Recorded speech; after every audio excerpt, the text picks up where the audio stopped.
break down the European playoffs, reveal the summer's all-pro team, and give you the TLDR on 4.13. So strap yourselves in because the LCS Preview show starts right now.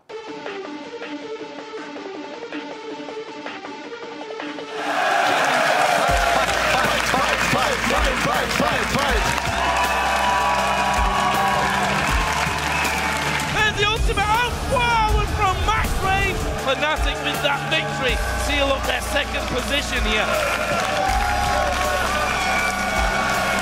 Now the Cocoon, oh, perfect Ixo placement. Alliance are top of the European League of Legends Championship Series. The minions might stop Reckless from getting his record. He needs 2 more kills. There's another one. He needs 1 more. The minions have killed it. He misses it by 1 kill. 1 kill is the difference. Hello and welcome to the LCS Preview Show. I'm Rivington Bisson III along with Joshua Jat Leesman, and this week it's an all-European special as the summer playoffs begin over in Cologne in just half an hour. Das ist richtig, Riv. When did you learn to speak German? I definitely did not, but I did learn 3 words for our global audience out there, maybe. I'm just doing my part. Maybe you should too. Right. Well, when we need to broadcast the show in Pig Latin, I'm LCS. Yeah, you know what that means. Yeah. Speaking of Worlds, on Tuesday, Riot announced the format and schedule for this year's World Championship. First up, it's the group stage, where the 16 teams will be divided into 4 groups of 4, with 8 teams playing in Taiwan and 8 teams playing in Singapore. Each team will play 6 games with the top 2 from each group, advancing to the quarterfinals. And those 8 teams will then travel to Busan, Korea, where the bracket phase of the tournament begins on October 3rd. That's right, and the winners of the quarterfinals will then make the trip to Seoul, where this year's semis will take place on October 11th and 12th. And finally, the 2014 World Champion will be crowned on October 19th in Seoul Sangam Stadium, and that should be amazing. But for more information, including what time and date all the 2014 World Championship games are being broadcast in your local time zone, head over to lolesports.com. I'm pretty excited. It's just a little bit of ways. But now, before we dive into today's regional playoffs and the fight for a spot at Worlds, let's take a look back at the highlights from last week as the European LCS closed out their summer split Super Week style. Our first highlight features the second place Fnatic versus the third place Super Hot Crew. Yeah, this was a pretty premier matchup coming into here because Fnatic had been on such a hot streak. The question was, could they continue? The answer was yes. It was. It was a game of snipers this time around for Fnatic, and with the help of EpicSkillshot here and Paler's fancy footwork, it wasn't enough. You'd think if he dodged all the Zerathals, he'd be okay, but it was just non-stop artillery fire. I felt so bad for Super Hot Crew once Fnatic pulled ahead because the single binding lands like this, you're dead. Yep. You have no idea where that extra damage is coming from, but Fnatic continued to do it. From the sky. Able to take down that win quite easily over Super Hot Crew. Our next highlight comes from Alliance versus Gambit. Looking at this game, those two in the top lane, or one in the top lane, I should say, but Shook made himself present there. Yeah, this game Alliance was really trying to show why they deserve the #1 seed. One of the few Elises who can throw the Cocoon through the minions, but it counts right there. Threading the needle. Absolutely. It's going to say Shook, just added the O's. We see here a very nice fight coming in for Alliance. They go 3 for 0 on this one, and Gambit's left kind of just running, looking for the rest of the team. Yeah, Gambit was trying to collapse on Alliance, but because of the fancy plays of Nif, it ended up being the other way around. Wicked is a dragon. Wicked is a dragon. He didn't do much that. The ults throughout the games a little lackluster, but he was always there in the top lane to make sure the team gets the W. Up next, we're going to be looking at Fnatic versus Roccat. And while it didn't have any playoff implications for Fnatic, for Reckless, it was his chance to set an LCS record. This game had everyone riveted and just stuck right in their seats because the entire game was just Fnatic trying to set up kills for Reckless. That's why they did the Blitzcrank. It was so good. The whole whole composition. Beautiful job. And they get him a few, but when you get this many kills, sometimes even the support starts to get a little too powerful. I know Reckless needed 13 kills to tie, 14 to win. When this Baron fight was happening, you thought, man, he's going to get it. Yellowster got the triple kill.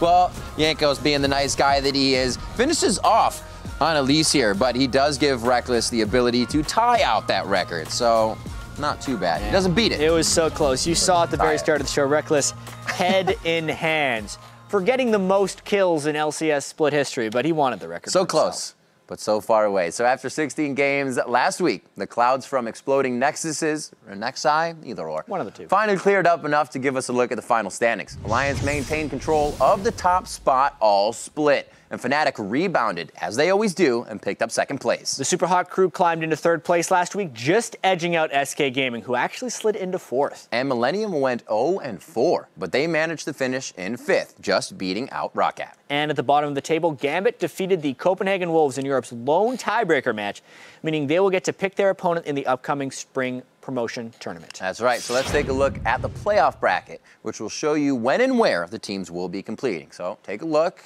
take it all in. The quarterfinals will kick off today, starting with the Super Hot crew versus Roccat in a best-of-5. And that first stage of the playoffs will conclude tomorrow when SK Gaming faces Millennium. The winner of the Super Hot crew / Rocket match will face Fnatic next Friday, August 15th. And the winner of SK Gaming / Millennium will also be later on that day of the 15th. And the third place match will take place on Saturday, the 16th, with the finals happening on Sunday, the 17th, where one team will be named the Summer Champions and will head to the Worlds along with the second and third place squads. And to give us a closer look on the perspective of the playoff scene over in Europe, let's bring in the man who dares to say, I dare say. How's it going, Quickshot? Well, dare I say your new haircut and shorter beard is Rivington. Things are great here in Cologne. I'm just looking forward to the quarterfinals. Well, thank you, Trevor. First up, let's get to business. Let's take a look at Alliance. They want to be the first team besides Fnatic to take a European split title. Why wouldn't they? After holding on to first place for the entire summer, it looks like they could do it. Yeah, and I actually called Alliance to be the team that would win the summer split all the way back on the very first preview show of summer. Seeing how well they've performed over the last 11 weeks, I still feel like this is incredibly possible. They are the first and only team to hold on to that first place seed throughout the entirety of the split. And despite losing 4 games in a row just a couple of weeks back, they still ended the split at a 21-7 record, meaning they only lost 3 games total amongst the rest of the weeks. I think the biggest threat to Alliance is their inability to adapt very quickly to patches, because during their losing streak here in summer and earlier in the year in spring split, the players talked about how they were very slow to adapt and unable to just learn what is powerful quickly. And the bad news for Alliance is that the playoffs are going to be on patch 4.13, which is a huge patch. The good news for Alliance is they get to watch the quarterfinals this week, and they have 1 extra week of practice before they have to do battle at Gamescom. So we'll see if that additional time and additional prep work will make my prediction come true and see them be the summer split titles. All right, well, Alliance won't take to the Rift till the semis. Today we have our first quarterfinal fight with the Super Hot crew versus Roccat. How do you see this one breaking down? So I think for this series, the Super Hot crew has to be the clear favorites. In general, they've been more capable of picking up wins against all but the top 2 teams. They confidently control the laning phase. They've got great team fights.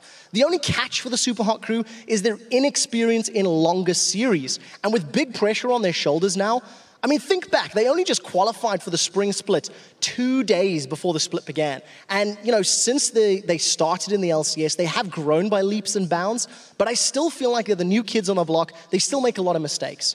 The other side of the coin is that Roccat are coming into the series with a bunch of players that have been playing together for an extremely long time. They're going to be able to rely on their experience in extended series, and they'll be looking to overcome these young upstarts. In order to do that, they do need to step up their individual ability, because their recent stats and their recent performances have not been strong enough in my mind to actually take down the Super Hot crew. All right, the second quarterfinal series kicks off tomorrow with SK Gaming and Millennium battling it out. With the winner facing Alliance next week, what are your thoughts about that series? Oh, this is so much harder to answer, because if you would ask me before the last week of the summer split, I would have said Millennium are playing better, they're leveling up, and SK Gaming were on a massive downturn. But during that super week, SK went 3-1. They took down both Alliance and Fnatic very convincingly, while Millennium, they lost all 4 games and are actually on a 5-game losing streak. I've got no idea what to predict from this series, because it's definitely a clash of styles. SK Gaming are traditionally more controlling, more calculated, more late game oriented. Whereas Millennium, on the other hand, is a lot more all-in aggression all the time in all the games. So it's going to be this like control style versus this pick style. And we'll see who comes out on top tomorrow in that best of 5 series, because whoever adapts to their opponent's style best will be crowned the champions and go to the semifinals. All right, and now we're going to ask you to do something that you hate, but only because I love you. Make a prediction. Which teams do you think will finish the split in the top 3 spots and head to Worlds? You've asked me this so many times, I'm just going to commit this time, Rev. So I'm going to stick with my original prediction. Alliance will be taking first place and be crowned Summer Split champions, going to Worlds with that #1 seed. I then think Fnatic will be in second place, and they'll be representing Europe at Worlds. And for third, I'm on the fence, because I think it's going to be between SK Gaming and the Super Hot crew. But I am leaning towards the Super Hot crew, and I'm calling them to take that third and final spot. Well, we'll definitely hold you accountable to those answers. Thanks for everything, Quickshot, and we'll see you soon. All right, so out with the shot and in with the shocks. As always, thank you for joining us. It's great to have you back.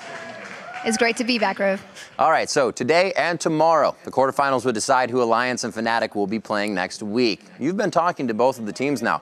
Have they told you who they would rather face? Yeah, Rev, indeed, and they have definitely been thinking about it. First up, Alliance's top laner Wicked told me, between SK Gaming and Millennium, I'd rather play Millennium because I respect Kevin so much, and I think of him as one of the best European top laners, and I want the opportunity to defeat him. I also spoke to Fnatic's Xpeke, and he said that they would rather face Roccat. He feels that when they scrim with them, they have an easier time than with the Super Hot crew because of their picks. And he's only afraid of Jankos because of the early game pressure. But he goes on to say that if Roccat doesn't get a hit in that early game, they usually can't win. And besides asking them about their preferred matchup, you also asked them which 3 teams would be heading to Worlds. Who do they think will make the trip? Well, Alliance and Fnatic both think that they'll be going, shocker, but they have different opinions about who the third team will be. Wicked says our team and Fnatic will make it to Worlds because we've simply been performing better. The last team will be the Super Hot crew or Millennium. Those are the teams that have shown the most potential, and whoever got the best practice between them will take that last spot. But Xpeke believes that it will be the Super Hot crew or SK Gaming in third place. He told me that if a team like the Super Hot crew or SK Gaming has a great day, they can beat anyone, us included. All right. And when you asked some of the other teams who they thought was going to Worlds, what did they have to say? Well, for the most part, they agree. And Gambit's Edward actually gave me a nice summary saying Alliance will 100% qualify for Worlds. They were doing so much work before and they won't give up last minute. Even though their season isn't going as good, Fnatic will also qualify because they always do well at the end of the split and the playoffs. The third team will be Roccat or Millennium, not because they are super good, but because other teams are playing worse than them. Now, Rockat's manager Fly feels the same about Alliance and Fnatic, and he also likes Rockat's chances for the third place. He said, "We feel confident we can make it, since we have shown we can do good when we are under pressure and everything is on the line."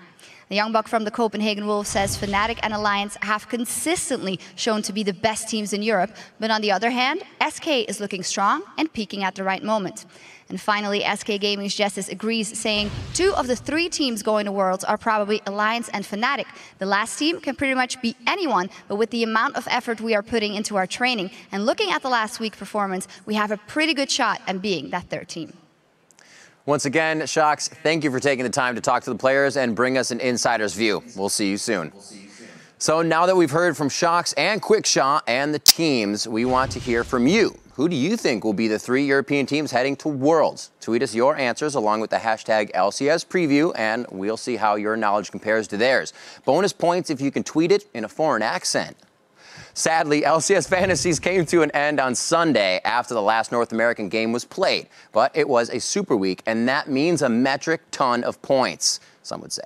Now, for a fond look back at the inaugural season of the Fantasy LCS, let's send it over to Jack. Thank you very much, Riv. And yes, it's true that all good things must come to an end, but thankfully the internet allows us to relive them forever. And last week, we asked you to actually tweet us the Super Stud of Super Week, and absolutely none of you picked Diamond. Because who could have guessed that? Gambit's jungler actually got back into his groove last week, and the team went 3-1. He also pulled in more points than any other player. You look at this, even Froggen, who was in that ridiculous game at the end of the week, Diamond had more, and Nick was a beneficiary of all of Diamond's sweet, sweet ganks. But looking back at the entire season, the studs were a little bit different. Reckless was the top scorer amongst all players in the LCS. Nice job if you picked him up early on. Kerp as well was the second highest, followed very closely by Koreachan. All these guys were just huge power picks. Sadly, though, if we want to look for duds, we have to go to North America. First up on the top of our dud list is Balls. Not because he had a terrible year, but because he was the #1 top laner drafted in Fantasy LCS amongst all leagues. but his points just never reflected that. He was the 8th highest scoring top laner, putting him right in the middle of the pack. Then we have Lemonation, who was the most picked support player in the draft, but like Balls, he didn't really pay off in the points category. And while Diamond was the super stud from last week, he only had 306 points the entire split, which means more than a third of those points came in just 4 games. He was the 3rd most picked jungler, but finished 12th in points amongst junglers. But we do have sleepers. When you have duds, you always have guys who did better. Selfie was fantastic. He wasn't started in many leagues like a lot of marquee players, but 530 points is pretty spectacular. You also have Voyboy, who was the 6th highest scoring mid laner, just behind Selfie. Curse was kind of in the bottom of the standings as well, all split, but Voyboy's putting up points, and he was a big reason they were able to secure their spot in the playoffs. And then there's also Cotton X. He's basically a stud because he had more points than any other jungler across both regions. Plus, Millennium got a spot in the playoffs, but that doesn't really matter about fantasy. It's all about the points. Anyway, we hope you enjoyed playing the Fantasy LCS because we know we did, and we cannot wait for next season. But right now, we're going to go stealth and listen on Alliance and Millennium during their over-the-top match last week. That's right. Here comes another all chat. We first picked this and we banned CLG. Yeah. Oh. Dude, this is going to be so good. Det går med CLG, det går med CLG. Det går med CLG. What do we do? TSM? Yeah. What do we ban then? Team? Look at mid, guys. Guys, everybody commit and dance. I'm coming! Valor to me. Valor is coming! I exhaust. I will strike.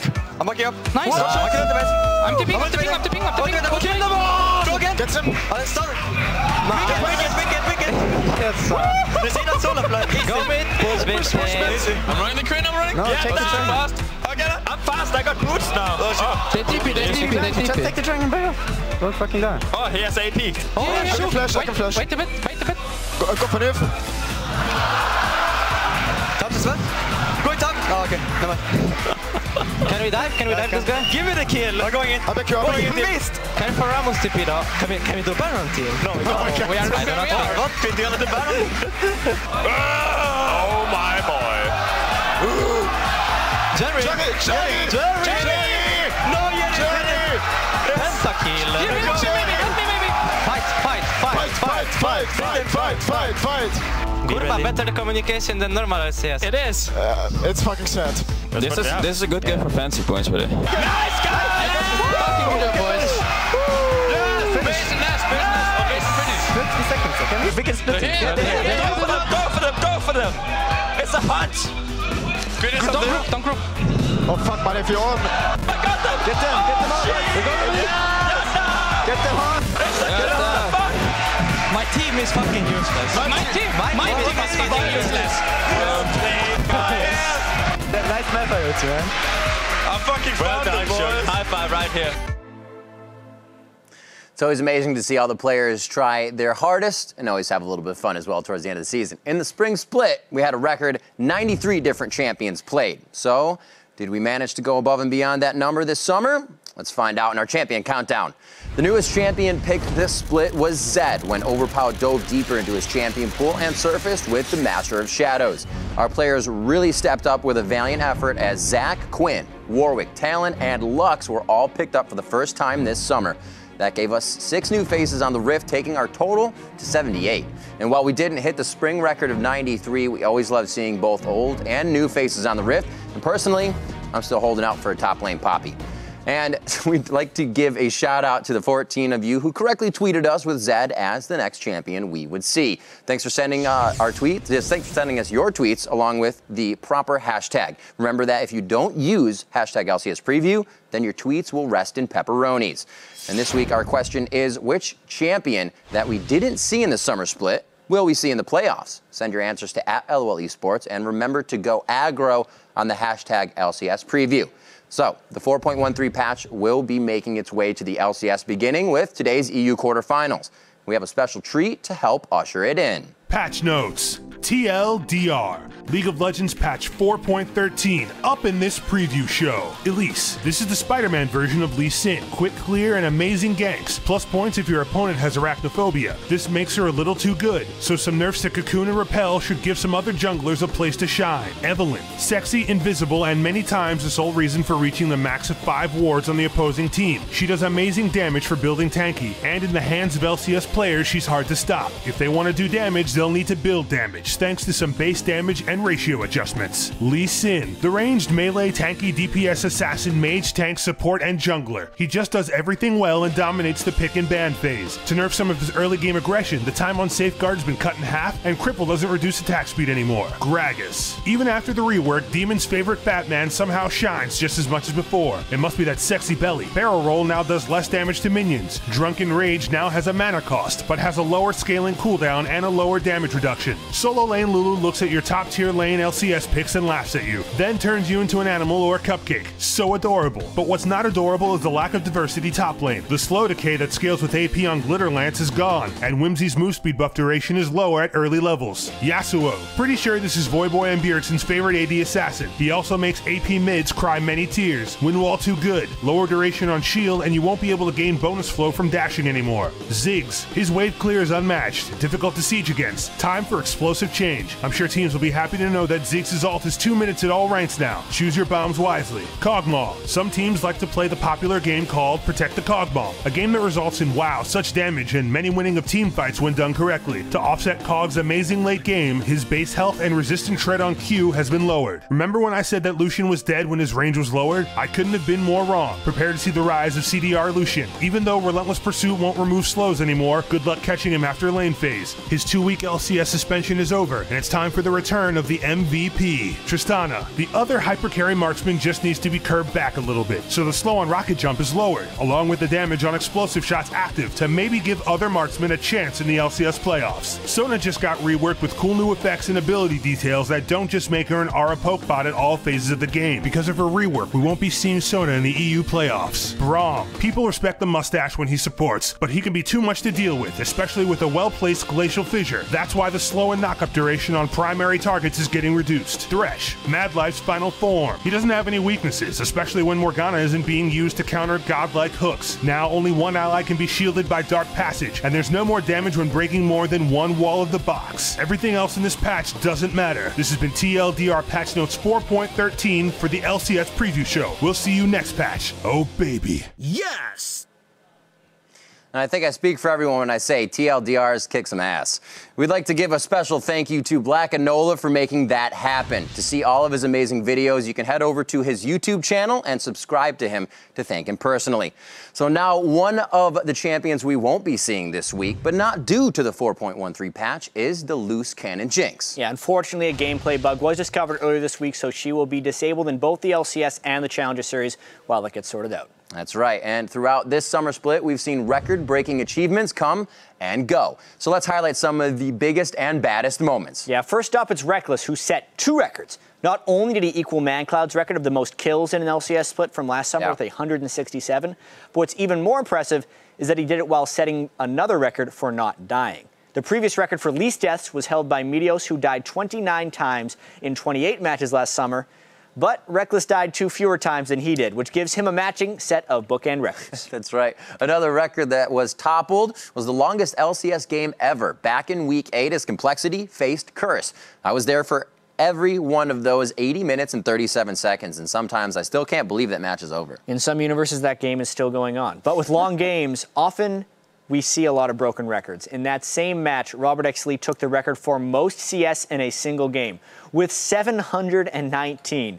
He kind of became the bane of minions everywhere. We're sounding like broken records. Here's another one. Speaking of CS, 2 mid laners who we'll see next week traded the fastest to 300 CS back and forth throughout the split. First, Peke took it, then Froggen took the title, grabbed it for himself. Then he beat his own record, and then Peke reclaimed it. That 21:51 mark is just remarkable. Yeah. And while the Alliance vs. Millennium game wasn't nearly as long as the Complexity Curse game, it was definitely one for the record books.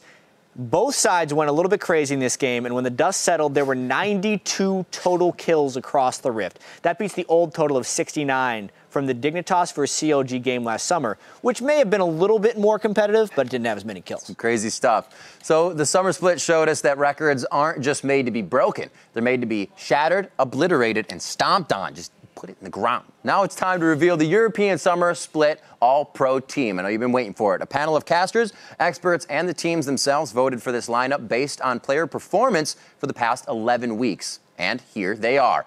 In the top lane, it is Soaz. Fnatic's top laner averaged a 4.5 KDA for the split and was named the OP top laner in Europe twice once Fnatic turned their season around starting in Week 7. And Shook takes the jungle role where he was tied for most kills for an EU jungler, and he debuted Jungle Riven, which caught a lot of people by surprise. Yes, it did. And for the mid lane, Froggen had the highest KDA, the fewest deaths, and the most assists for a mid as he kept his super team in first place all split long. And as an AD carry, no surprise here, nobody can ignore those record-breaking performances from Reckless that we mentioned earlier. He also picked up multiple OP titles and also a weekly MVP during the split. That's right. And then they're keeping that bot lane synergy together with Yellowstar as support. With the most kills and fewest deaths for a support, Yellowstar earned 2 weekly MVP titles and more. And that right there is your 2014 European Summer Split All-Pro team. And looking at that lineup, chat, I think Allmatic would be a pretty fitting name for the squad. It's no wonder those guys got the top 2 seeds in the European LCS with all those powerful players. That's right, and they can just keep moving on possibly too. We'll see how they do as the weeks come up.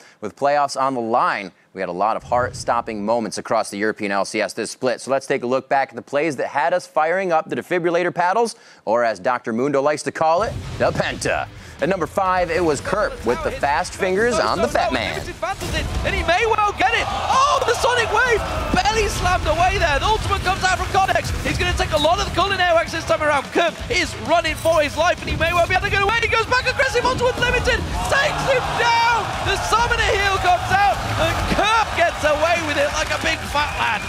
Coming in at number 4, Selfie saves himself and helps his team pick up the ace. Oh, gonna throw him away. There is the Zonya's coming down, but the fish is already on him. Knock up onto Selfie. Wild goes himself. Can he get away from this one? Speeding himself up, but has he got the health to get away? Creaton's been focused. Selfie's still alive. Creaton is gonna go down to Impaler, and look at this. Selfie somehow survives it. They turn it around, and Millennium are being destroyed here by the Super Hawk crew. What a turnaround that was. And at number 3, Yellowstar offers Reckless some safe passage. Diamond does get in there with the stun. Taunt will go in They as can well. kill him. Stun comes out from Nick and Reckless. Is he going to go down? There's a protection from Oriana. Oh, the lantern! He took the lantern. He managed to get away. And they get a shutdown on Nick. Diamond goes down as well. And would you believe it? Reckless there with hardly any help. Punches the air in celebration there. Yellowstar again coming up big to save his life. Coming in at number 2, Airwalks leapfrogs over Nif and the kick on the frog. This one, wow! Airwalks going very deep, but he kicks in Froggen. He gets the kick. Intervention used, and Youngbuck now the focus on that one. But check this fight out. You can see it all starts off. Airwax goes very deep on this one. Had that Lee syndrome deep in there. Flashes across, kicks Froggen straight back in there. And your number 1 play this split is Reckless's Penta. The background, and Youngbuck is going to get dashed on. Chum the Waters connects on Moonlight, the best target possible. The exhaust was used on Peke, so damage was reduced. First kill secured by Reckless. We do see that's a double kill as he sidesteps the cocoon, looking for the triple. Reckless is on the triple. He's looking for one. That's the quadra. He's looking for 5. Towers down on the back line. Reckless making the Penta. He gets it. That's a Penta kill. Reckless with a Penta kill in the summer split. That pentakill was just awesome, but I do have to mention this myth about Quickshot. He is just blessed with being able to cast pentakills.